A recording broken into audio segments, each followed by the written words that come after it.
Meus queridos, tudo bem? Olha só, na nossa aula 2, nós faremos uma análise de texto dissertativo, tá? Fazendo aí toda a associação conforme indicado no edital do Enem 2020, ok? Então, antes disso, nós precisamos relembrar determinadas estruturas, tá? Para que vocês possam se ater às informações que serão repassadas. Então, diante do texto dissertativo, nós temos três principais aí detalhes para que vocês observem. Então, ele é dividido em introdução, desenvolvimento e conclusão. Só que essas três partes, elas não param por aí. A introdução, ela precisa ter elementos que de fato vão compreender e estabelecer toda a sua construção. Como, por exemplo, o tema, o problema e a tese. Ou seja, dentro da introdução, você vai escrever já mostrando qual é a sua temática, colocando qual é o problema que evidencia dentro dessa temática e colocando a sua opinião de maneira impessoal, tá? Lembrem-se de como é que faz todo o processo da impessoalidade. Logo em seguida, vocês terão o processo de desenvolvimento, que vocês vão trabalhar como aspectos argumentativos. Todo o texto é argumentativo, mas de fato, dentro do desenvolvimento, vocês precisam se ater a quantos argumentos vocês vão selecionar, ou quantos argumentos vocês já deixaram aqui meio que transparecer.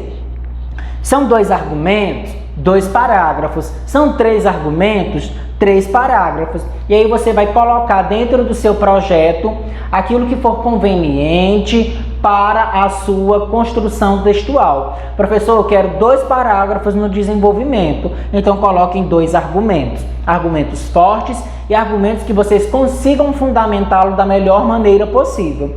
Professor, eu quero 3 argumentos. Então você, como um bom candidato, vai fazer essa seleção, tá? E por último, nós temos a conclusão. Dentro dela, nós temos a retomada do tema do problema, tá? Vocês já sabem como é que se faz tudo isso.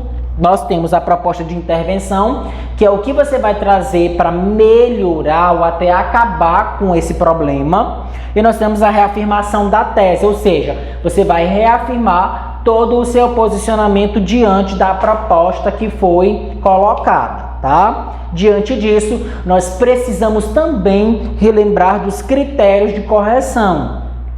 Nós temos 5 competências, vocês já sabem que cada uma das competências equivale a 200 pontos e elas são corrigidas por níveis. Esses níveis nós estudaremos na aula posterior, certo?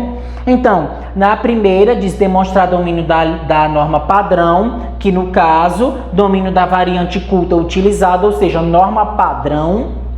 2. Adequação ao tema e à forma. Então você precisa compreender e estabelecer quais foram as informações da proposta. O 3, argumentação e coerência, tá? O que eu vou trazer para argumentar? Minha argumentação é forte ou fraca?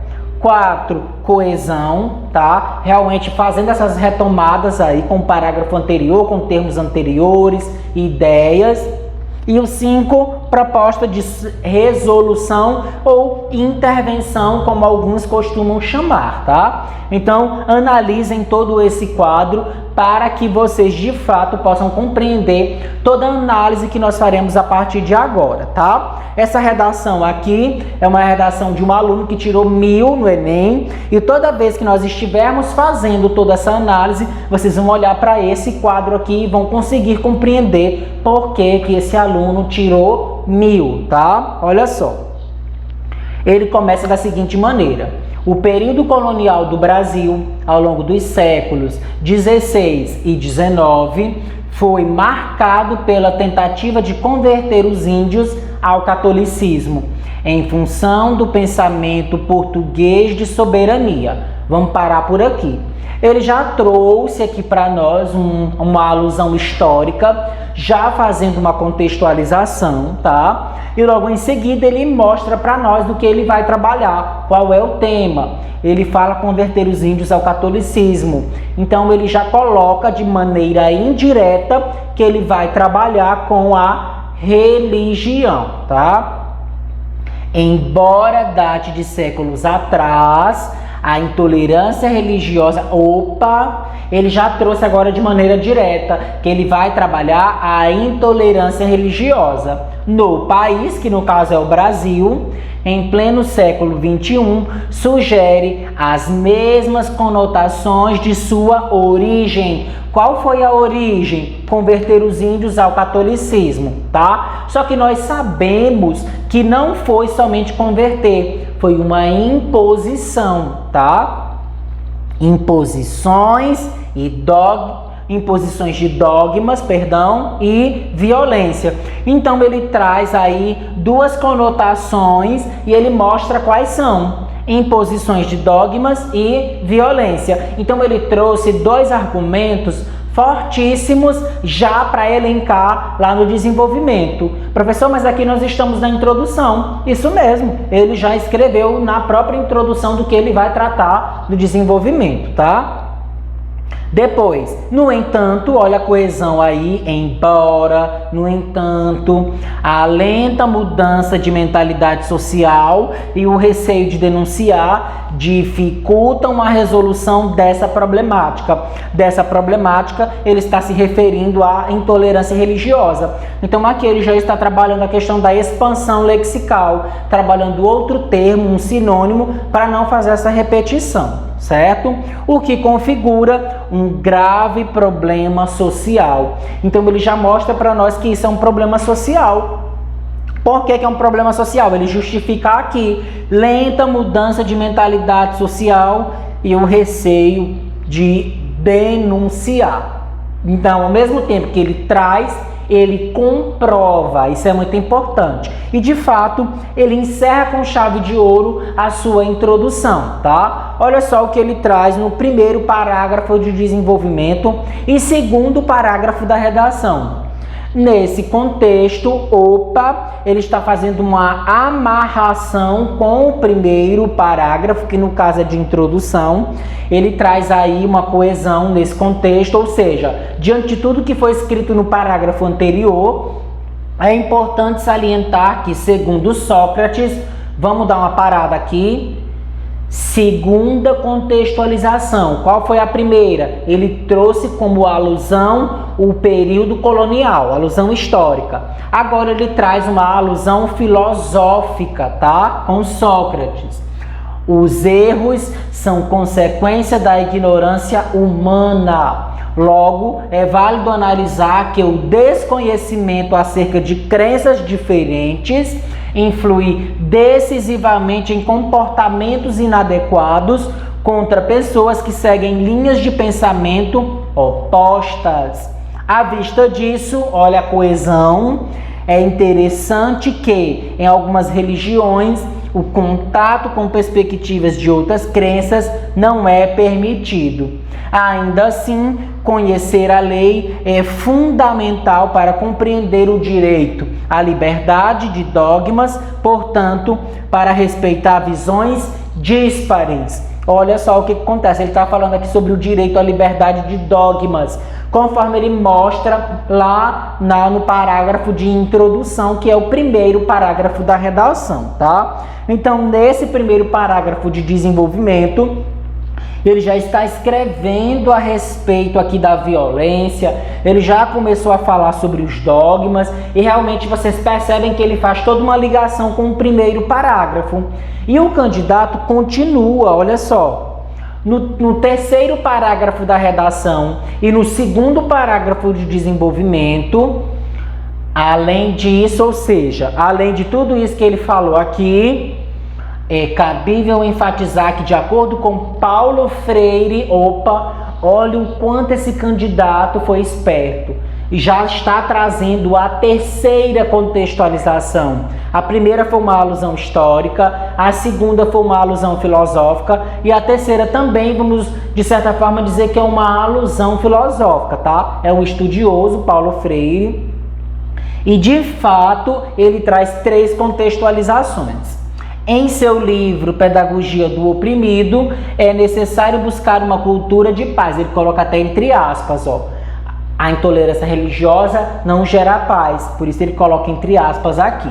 De maneira análoga, muitos religiosos, a fim de evitar conflitos, hesitam em denunciar casos de intolerância, ou seja, ele faz uma crítica aqui, tá? Uma crítica direta, e ele mostra para quem ele está fazendo essa crítica. E vocês observam que em nenhum momento ele cita quais são as religiões. Então o candidato foi muito inteligente. Por quê? Ele coloca muitos religiosos. Nós temos muitas religiões. Ele não cita quais são. Então, de certa forma, ele respeita, ele está generalizando, porque quem não se enquadra não vai se sentir ofendido. Sobretudo quando envolvem violência, conforme ele colocou lá no primeiro parágrafo. Entretanto, omitir crimes, ao contrário do que se pensa, significa colaborar com a insistência da discriminação, o que funciona como um forte empecilho para a solução dessa problemática. Então ele finaliza o parágrafo fazendo novamente uma crítica, tá? Isso é muito importante porque isso mostra qual é a tese, qual é a opinião do autor. E de fato nós conseguimos perceber diante da escrita que ele é contra a intolerância religiosa. A todo momento ele está fazendo críticas, tá? E aí nós partimos para o último parágrafo. Sendo assim, é indispensável a adoção de medidas capazes de assegurar o respeito religioso e o exercício de denúncia. Então ele já está trazendo para nós a proposta de intervenção.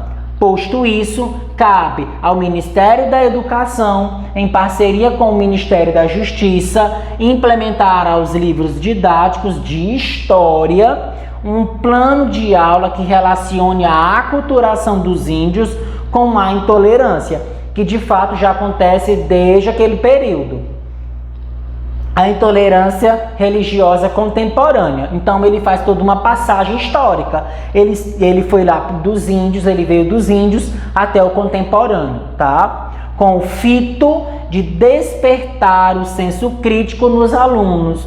E além disso, promover palestras ministradas por defensores públicos acerca da liberdade de expressão garantida pela lei, para que o respeito às diferentes posições seja conquistado. Ademais, a Polícia Civil deve criar uma ouvidoria anônima, tal como uma delegacia especializada, de modo a incentivar denúncias em prol do combate à problemática, tá? Então, gente, vocês observam que o candidato fez 4 parágrafos, um de introdução, 2 de desenvolvimento e um de conclusão, tá? Observem também a quantidade de linhas que ele escreveu, só no parágrafo da conclusão, um total de 8 linhas, tá? E ele preenche com muito êxito todas as linhas, a construção do seu texto. Analisem, observem, tenham como esqueleto, porque isso é muito importante, certo? Então, pessoal, por hoje foi só. Espero que vocês tenham gostado. Acompanhe as redes sociais da Agenda Edu e até a próxima.